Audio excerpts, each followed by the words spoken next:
Tonight, sentence delivered. A man is sentenced to life in prison. Behind bars, a well-known criminal is back in jail. And outrage. A mother is furious with doctors at the Fort St. John Hospital.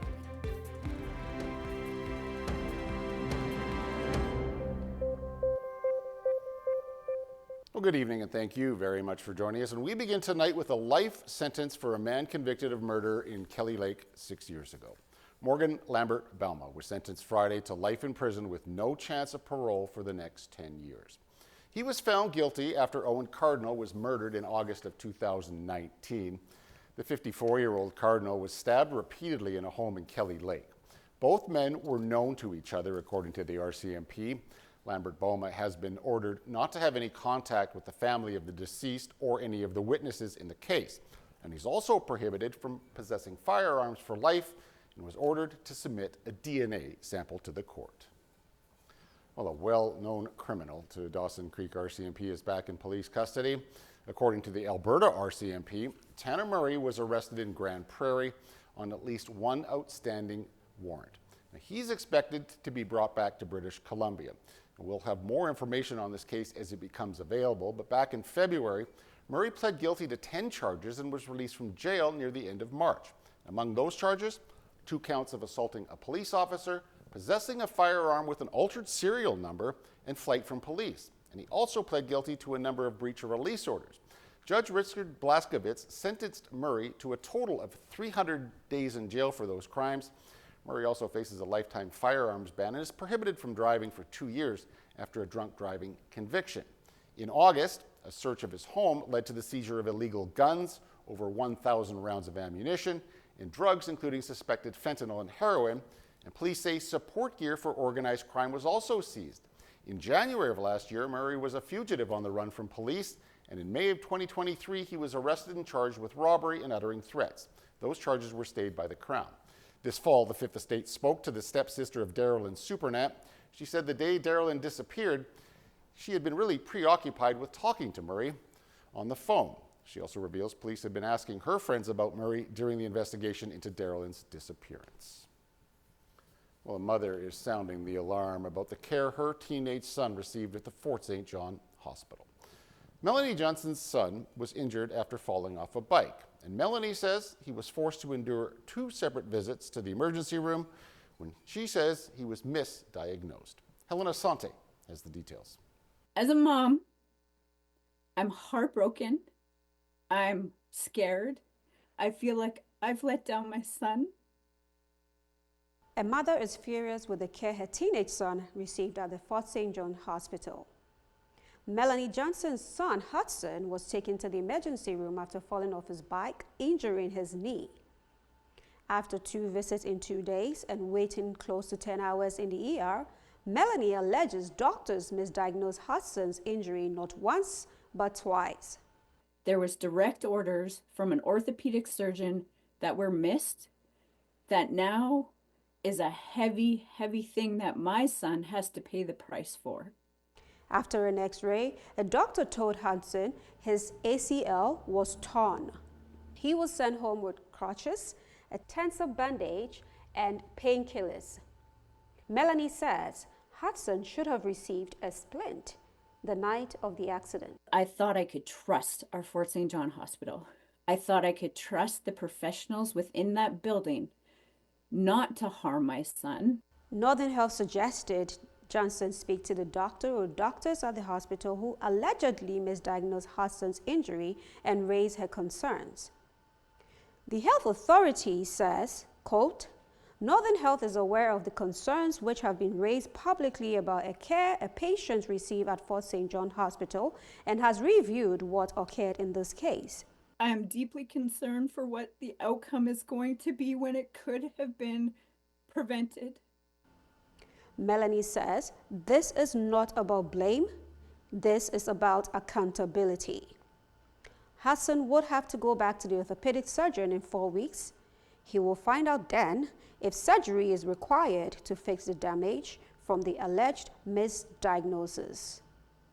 Helena Sante, CJDC-TV News, Fort St. John. For the second time in less than a week, the emergency room at the Dawson Creek Hospital was on diversion over the weekend. Northern Health announcing the closure on social media on Saturday. The emergency room was on diversion from noon until 10 p.m. Once again, the health authority citing staffing challenges, but not saying if it was a shortage of doctors or nurses. Last Monday, the ER was also on diversion for 6 hours, also because of staffing shortages. Well, just days after maintenance wrapped up on the Taylor Bridge, drivers can expect more delays over the next 6 weeks. Work to wash the bridge deck wrapped up last Thursday. Well, now crews will be conducting spring maintenance and welding. The work is being done between 7 p.m. and 3:30 a.m. Monday to Friday.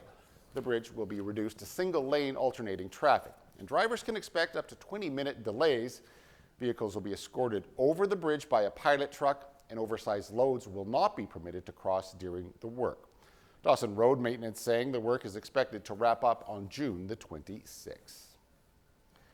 Well, BC Hydro is facing transformational challenges. The power utility is working to meet an increase in electricity demand that's now surging after 2 decades of relative stability. The drought has forced the Crown utility to buy more power from the United States. And it comes at a time when Canada is navigating economic hostility coming from the United States. Barry Penner, a former provincial environment minister, says BC will be forced to import electricity from the U.S. once again this year. But Hydro's outgoing CEO says BC has enough power. Chris O'Reilly adds BC Hydro is interested in strengthening ties with the rest of the country and moving away from the traditional relationship with the United States. A Vancouver Island man is in need of a family doctor and says a recent development in his search has sparked confusion and anger. He called the clinic looking for a physician and was passed on to an entirely different program that came with a price tag. As CTV's Anna McMillan shows us, it's fueling questions about paying for healthcare here in BC. The infrastructure for their medical system has been neglected. Like hundreds of thousands of British Columbians, Greg Eli is without a family doctor. A few weeks ago, the Victoria man and his wife thought that might change. Friends of ours told us about a doctor who was taking on new patients. We got all excited, phoned them, and the receptionist, the woman that we talked to, said, well, no, we're not taking on new patients, but our doctor has a program on the side where he takes on patients for $3,900 a year. And I'm going, what? That program, offered by Monarch Health, is for seniors, providing services that are not covered under the Medical Services Plan, or MSP, such as home support, foot care, and wellness visits. It's not what Eli was looking for. I don't think this is what our system is designed to do, and I've never heard of this before. It brought up questions about paying for health care, which is legal in Canada. We pay for it with our taxes. We pay for it with the system. We can count on having our doctors or our medical services available to us without extra stress or cost. While private health care is allowed, there are rules. The health ministry says when a physician bills the province for a service that's insured under MSP, the doctor cannot then charge the patient on top of that. The government is keeping an eye on these clinics to ensure that they're providing services within the Canada Health Act so that our patients are protected. Doctors of BC worries about a two-tiered system where people get faster access to health care if they can pay for it. It can draw doctors and nurses and other healthcare professionals away from the public system, which could actually exacerbate staff shortages in public health hospitals and clinics. Care to Talk operates a clinic on Oak Bay Avenue where people can pay for care starting at $67 a month. In an email to CTV News, the provider says demand for its services is growing significantly. Care to Talk says it opened a second location in Qualicum Beach 4 weeks ago and is moving its Victoria clinic to a larger space in September. There has always been some availability of private health care for British Columbians, but it's a very small portion of the healthcare provided. As some people turn to that option, others who are sticking with the public system are left waiting. We need to fix the system for the future. Right now, we're in the fixing stage. Eli hopes the solution stage comes soon, making the public system more accessible to all. Anna McMillan, CTV News, Victoria. Now, the former chief of staff for Alberta Premier Danielle Smith has now filed a defamation lawsuit over the allegations of corruption involving lucrative health contracts. Marshall Smith filed a statement of claim against the former AHS CEO Athana Mesalopoulos. The claim also involves the Globe and Mail, who first reported the allegations. He's seeking $12 million in damages. Mesalopoulos filed her own lawsuit earlier this year, claiming she was wrongfully fired in an attempt to stop her from probing health procurement contracts. Well, those allegations have sparked an RCMP investigation, a government review, and a probe into health care procurement by the Auditor General in Alberta. None of the allegations in either lawsuit have yet to be tested in court. Canadians needing hip or knee replacement could get surgery faster if central waitlists were created, that according to a new study. The findings were published in the Canadian Medical Association Journal.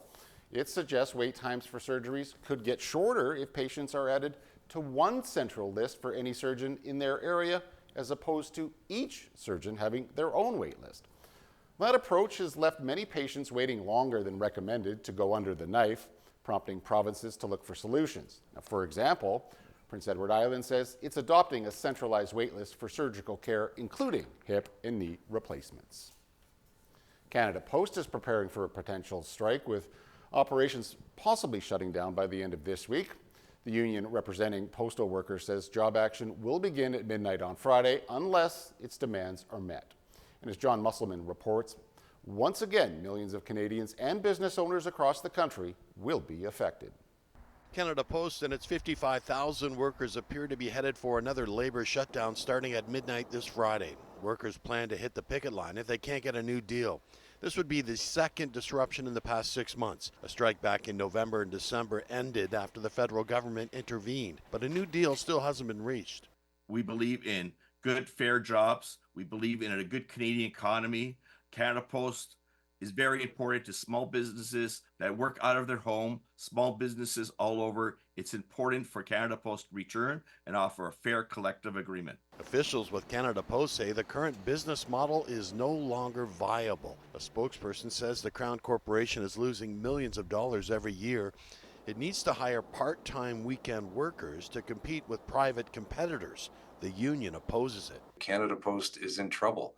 That the past has come back to haunt us. We've been trying to make changes. We've been trying to bring about changes to modernize our delivery approach through the use of more part-time workers, good part-time jobs over the weekends. But we've been facing constant resistance from the union, who's been trying to hold on to the status quo. In the event of a strike, mail and parcel delivery will stop across the country. Meanwhile, we are getting mixed reaction from residents about a potential postal strike. We have so much responsibility as Canadians when it comes to our bills, just government things, right? So just having that on a back hold, I experienced it once with the passports even, and it's just a terrible thing. We don't deserve that. Very unhealthy for the Canadian public, especially business people. We all rely on the service for bill payments. I don't think it affects too many people nowadays with the courier services. I feel like we have too many postal strikes. It's actually very annoying. The union says other issues include overtime pay, benefits, and pensions. John Musselman, CTV News.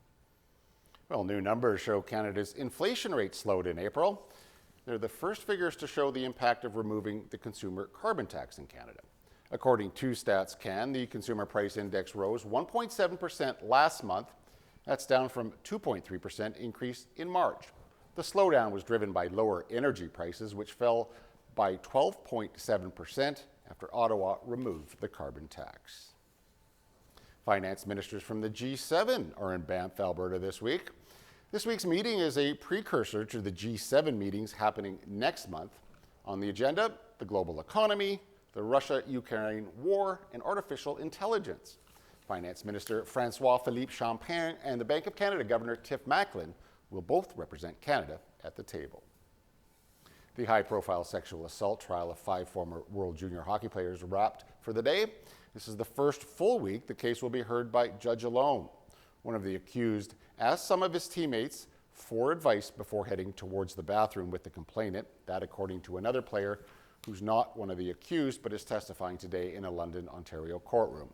He told the court the woman had been asking the men in the room to have sex with her, but no one was taking her up on it. The 5 accused have all pled not guilty to sexual assault in connection with the encounter that happened back in June of 2018. Some relief coming out of Manitoba, where more residents in the Lac de Bonnet have been given the go-ahead to return home. Though now under control, crews continue to extinguish the fire that destroyed 28 homes and took 2 lives. There's still 3 wildfires in the eastern part of the province that remain out of control near the Manitoba-Ontario border. The ground search for 2 missing children in Nova Scotia has been called off once again. More than 100 volunteers were out looking for Lily and Jack Sullivan over the weekend. The search manager saying they did cover new ground, but they did not find anything new. The 2 children went missing back on May the 2nd. The ground search was called off 5 days later on May the 7th. Police say investigators will now go over the results of this weekend's search before deciding their next steps. All right, please do stay tuned. I'll be right back after the break with weather.